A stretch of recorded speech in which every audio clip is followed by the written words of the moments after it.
নমস্কাৰ মই মিলিক ভাই কমেডি চেনেলটোলৈ পুনৰ আহিছোঁ। মই এবাৰ ৰামায়ণৰ কথা আৰু গানত গাম বুলি মই আগবাঢ়িছোঁ। কেনে পায় আপোনালোকে চাই লাইক কমেণ্ট এটা শ্বেয়াৰ কৰিলে ভাল লাগিব। মই আৰম্ভ কৰিছোঁ। পিতৃবাক্য পালন কৰি শ্ৰীৰামচন্দ্ৰ যেতিয়া বনৰ মাজলৈ ওলাইছিল তেতিয়া লগত লক্ষ্মণ ওলাইছিল। কিন্তু সীতাই গম পাইছিল যে ৰাম বনলৈ যাব।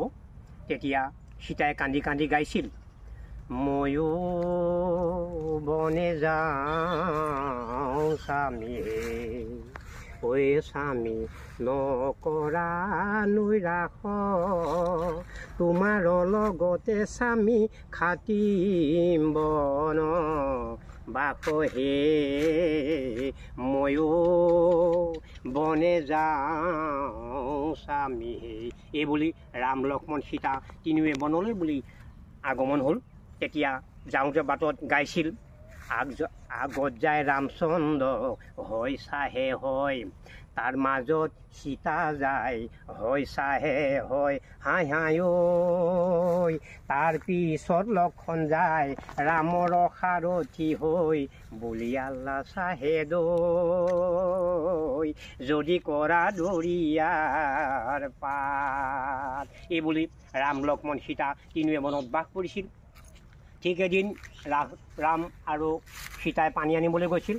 ৰাম গৈছিল চিকাৰতে, লক্ষ্মণ ঘৰত খালি অকলে আছিল। তেতিয়া এদিন ৰামৰ ভৈনীয়েক শূৰ্পণখাই গোটেই অৰণ্য ঘূৰিবলৈ আহি দেখিলে এটা জুপুৰি ঘৰত এজন সুন্দৰ ল'ৰা এখোজ দুখোজকৈ লক্ষ্মণৰ ওচৰলৈ চাপি আহিল। লক্ষ্মণে দেখিলে অতিথি অহাৰ কাৰণে এখন চকী আগবঢ়াই দিছিল।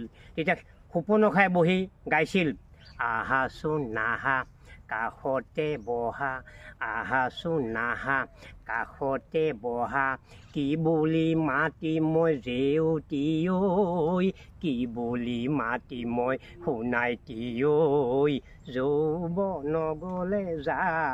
এই বুলি গানটো গোৱাত লক্ষ্মণৰ পেটে পেটে খং উঠিছিল। তেতিয়া লক্ষ্মণে গাইছিল, যা জলদি ভাগ যা। শূৰ্পণখাই কৈছিল, নেই বাবা নেই, যা জলদি ভাগ যা, নেই বাবা নেই।